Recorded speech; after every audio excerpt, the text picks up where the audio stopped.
अस्सलाम वालेकुम to all of you. Welcome once again dear students in कुलियाती अदविया लेक्चर सीरीज़। तो आज का हमारा चैप्टर है हुसूल तहफ़्फ़ुज़ व आमार अदविया, यानी कि दवाओं का collection, storage, preservation and shelf life of drug.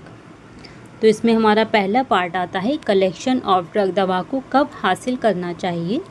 तो इसमें जो दवा के पत्ते होते हैं, जो बर्ग होता है, उसको हम तब हासिल करते हैं जब वो पूरी तरह से पक चुके हों, उनकी फुल नशोनुमा हो चुकी हो, लेकिन उनका रंग तब्दील होना ना शुरू हुआ हो, कि उनके कलर में चेंज ना आया हो।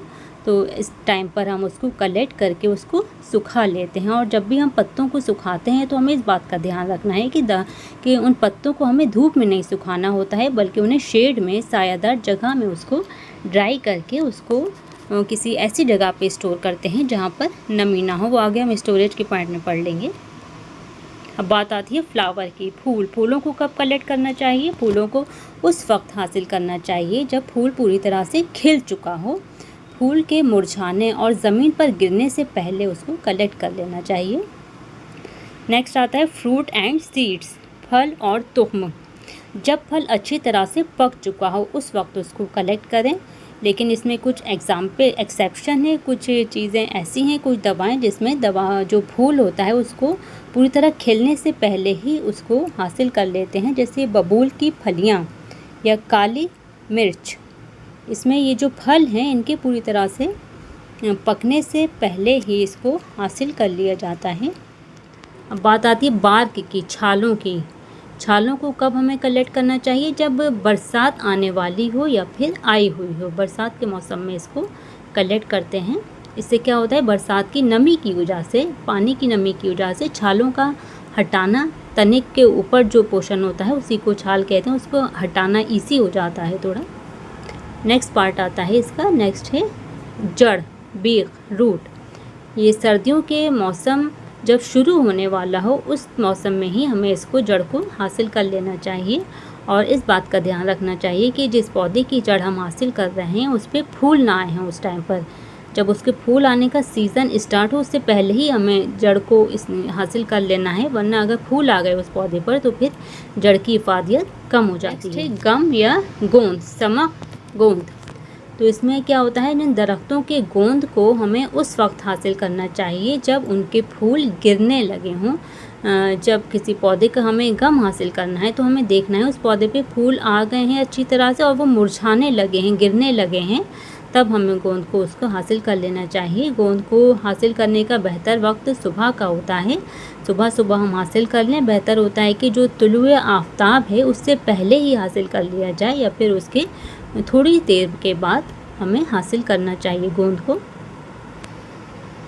अब ये तो पढ़ लिया हमने कलेक्शन वाला पॉइंट। अब पढ़ेंगे दवाओं का तहफ़्फ़ुज़, उनको स्टोरेज के क्या हमें ध्यान रखना चाहिए दवाओं को स्टोर करने के लिए। हर दवा को हमें, पहले तो ये है कि हमें दवा को स्टोरेज की ज़रूरत क्यों पेश आ रही है, हम ताज़ा ही क्यों नहीं इस्तेमाल करा रहे हैं। तो हर दवा को क्या होता है, हर मौसम में दस्तयाब होना मुमकिन नहीं होता है। बाज़ दवाएँ सीज़नल होती हैं, किसी मौसम में कोई दवा मिल रही है बाकी पूरे साल नहीं मिलेगी, तो हमें उसको पूरे साल लेके मरीज़ों को इस्तेमाल कराना है। तो ऐसी कंडीशन में हम दवाओं को हासिल करके उनका स्टोरेज कर लेते हैं ताकि सालों साल वो दवा हमें मिलती रहे। तो इसका स्टोरेज का जो प्रोसेस होता है, इसमें पहला प्रोसेस यही होता है दवा को खुश्क करना। दवा को खुश्क करने के अब ये 3 मेथड होते हैं। एक तो होता है सनलाइट, सूरज की रोशनी में। दूसरा होता है शेड में, यानी सायेदार जगह में दवा को खुश्क करना। और तीसरा और मॉडर्न प्रोसेस है मसनूई हरारत, ओवन के ज़रिए। बाज़ औक़ात है कि मतलब बरसात आई हुई है, भाई मौसम ख़राब है, आप बारिश में नमी आ जाएगी तो आप उसको ना शेड में रख सकते हैं और ना सूरज की रोशनी है, तो आप दवा को किस तरह सुखाएंगे? तो ऐसी कंडीशन में हम मसनूई हरारत का इस्तेमाल करते हैं। एक जनरल पॉइंट है, every medicine should be dried at a particular temperature. हर दवा का एक ख़ास टेम्परेचर होता है कि वो दवा उतने टेम्परेचर पे ही उसको ड्राई करना है। हमें दवा को ओवर ड्राई नहीं करना है। ओवर ड्राई करने से दवा अपने एक्शन को खो देती है, ज़ाइल कर देती है। जैसे जो लीव्स और फ्लावर होते हैं दवाओं के, उनको हमें 20 से 40 डिग्री के दरमियान ही ड्राई करना होता है, इतनी हीट देनी होती है। और जो बार्क होते हैं या रूट होते हैं उनके लिए टेम्परेचर होता है 30 to 60 डिग्री सेल्सियस। ये पॉइंट हमने बता दिया। Drug should not be over dried otherwise it lost its action. Volatile oil containing drug should be dried very quickly. वो दवाएं जिनमें वॉलेटाइल ऑयल पाया जाता है, ऐसी दवाओं को बहुत जल्दी हमें क्विक ड्राई, फास्ट ड्राई करना होता है, क्योंकि ये दवाएं क्या होती हैं, जो नॉर्मल टेम्परेचर है उसी पर ही वॉलेटाइल ऑयल कंटेंट इनका ज़ायल हो जाता है। जैसे कि काफूर है, पुदीना है, ये उड़ जाते हैं नॉर्मल टेम्परेचर पर ही। दवाओं को हमेशा ऐसी जगह स्टोर करना चाहिए जहाँ नमी ना हो। नमी क्या होता है, बहुत बड़ी दुश्मन होती है दवाओं की। तो हमें दवाओं को ऐसी जगह रखना है, ऐसी जगह स्टोर करना है जहाँ मॉइस्चर ना हो। मॉइस्चर कितना हो, 7 डिग्री से ज़्यादा नमी ना हो वहाँ के एटमॉस्फेयर में, और उस जगह का टेम्परेचर 10 डिग्री सेंटीग्रेड से ज़्यादा नहीं होना चाहिए। और liquid and semi liquid, semi solid drugs like अर्खियात, शरबत, माजून, लऊक, सिकंजबीन, खमीराजात etcetera should be stored in glass container.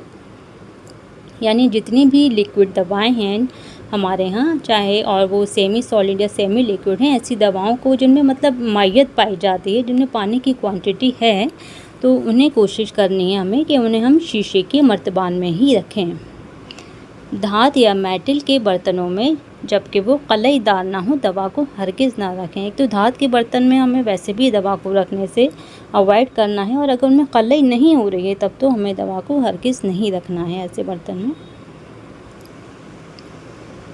और लिक्विड या सयाल एंड तुर्श दवाएं, जितनी भी लिक्विड दवाएं हैं, सयाल दवाएं और तुर्श खट्टी दवाएं हैं, ऐसी दवाओं को धात के बर्तन में बिल्कुल भी ना रखें। इसमें क्या होता है, इसका एक्शन हो जाता है मेटल के साथ। तो हमें लिक्विड दवाओं में, चाहे शरबत, अर्खियात, इन सब में शामिल हैं, इसको हमें धात के बर्तन में बिल्कुल नहीं रखना है। हम किन दवाओं को रख सकते हैं ऐसे बर्तनों में, जैसे टैबलेट्स हैं जो सॉलिड डोसेज फॉर्म से हमारी टैबलेट है, हब है, सफ़ूफ है, इनको हम रख सकते हैं, रखा जा सकता है बहुत लंबे टाइम के लिए। कुछ टाइम के लिए हम इसको कलईदार बर्तन में धात की रख सकते हैं। जिन दवाओं में नमकियात शामिल होते हैं उन्हें भी कलईदार बर्तन में नहीं रख सकते। जैसे कि बहुत सी दवाएं होती हैं जिनके जो अज्जा में नमकियात होते हैं, तो ऐसी दवाओं को भी हमें ध्यान रखना है, उन्हें कलईदार हमें धात के बर्तन में नहीं। नेक्स्ट एंड लास्ट पार्ट आ जाता है इस चैप्टर का, आमारे अद्विया, यानी दवाओं की शेल्फ लाइफ। जब तक दवा अपनी ज़ाहिरी शक्ल सूरत, यानी कि जब दवा अपनी फ़िज़िकल प्रॉपर्टीज़ और ऑर्गेनोलेप्टिक करैक्टर्स जो दवा के हैं, कलर, स्मेल, टेस्ट, वेट वगैरह, वो इन सब पर कायम रहती है, उस वक्त तक ये समझना चाहिए कि दवा की उम्र अभी बाकी है, दवा को इस्तेमाल किया जा सकता है। एक जनरल ये एक बात है। नबाती दवाओं की मुद्दत हयात, जो प्लांट ओरिजिन ड्रग्स हैं, हम उनके देखेंगे कि उनके अलग अलग पार्ट्स की कितनी शेल्फ लाइफ है, कब तक उनको इस्तेमाल किया जा सकता है। तो आ जाता है फ्लावर एंड लीव्स, गुल और बर्ग। इनको आमतौर पे जो 6 महीने की मुद्दत होती है, 6 महीने की मुद्दत तक ये अपनी बेस्ट कंडीशन में मौजूद रहते हैं, लेकिन उसके बाद इसमें क्या होता है, इसमें किसी हद तक ये ज़वाल की तरफ जाने लगते हैं। इनकी जो तासीर है, इफ़ेक्ट है, उसमें ज़ईफ़ होने लगते हैं ये, और इनका जो मैक्सिमम इसकी शेल्फ़ लाइफ है वो 1 साल है। 1 साल के बाद आप दवा के तौर पे किसी पत्ते, बर्ग या इसको फ्लावर को आप इस्तेमाल नहीं कर सकते, ये काबिल इस्तेमाल नहीं रहते हैं 1 साल के बाद। इसी तरह फल को भी 1 साल के अंदर ही हमें इस्तेमाल करना होता है। सीड्स की मुद्दत हयात होती है 2 से 3 साल, लेकिन जिन सीड में रोगनी अज्जा ज़्यादा होते हैं उनकी उम्र ज़्यादा से ज़्यादा नहीं होती है, जैसे कि तुख्म कद्दू, तुख्म तरबूज, तुख्म खशखाश। ठीक है, 1 साल के बाद इनकी क़ुव्वत कमज़ोर होने लगती है। लेकिन कुछ सीड्स ऐसे हैं जिनमें क्या होता है, 1 साल के अंदर ही कीड़ा लगने लगता है, उनको हम ज़्यादा अरसे तक स्टोर नहीं कर सकते हैं, जैसे कि बापची के सीड्स। बात करते हैं छाल की। जो दरख्तों की छाल होती है उसकी शेल्फ़ लाइफ 2 साल तक होती है, जड़ों की भी 2 साल है, और जो सिक्रीशन दूध होते हैं जो पौधे से हासिल होता है, लेटेक्स, ये ताज़ा हालत में ही इस्तेमाल किए जाते हैं आमतौर पे, लेकिन बाज़ नबातात के जो दूध होते हैं उनको मुंजमद कर लिया जाता है, उनको ड्राइड फॉर्म में इसको स्टोर कर लिया जाता है, तो फिर ये काफ़ी टाइम तक ये काबिल इस्तेमाल रहते हैं। जैसे इसकी एग्ज़ाम्पल है सक़ूनिया, परफ्यूम, अफ्यून वग़ैरह। अब बात आती है गोंद की, समक, गम। तो जो गोंद होती है उनकी मुद्दत हयात 3 साल तक होती है। 3 साल तक हम गोंद को इस्तेमाल करा सकते हैं, जैसे गोंद बबूल, गोंद कतीरा, उश्क, जावशीर वग़ैरह। उसारा, एक्सट्रैक्ट, जो तमाम उसारे इस्तेमाल होते हैं उनको 2 साल तक ही इस्तेमाल करा सकते हैं, जैसे कि इसकी एग्ज़ाम्पल है अकाखिया है, रसौत है, कत्था है।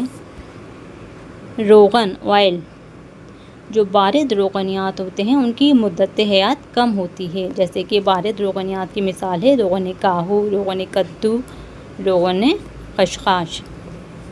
और हर रोगनियात की मुद्दत हयात 2 साल तक बाकी रहती है, जैसे कि रोगन ज़ैतून है, रोगन कुंजत है, रोगन सरसों, रोगन कत्ता, रोगन नारचील वग़ैरह।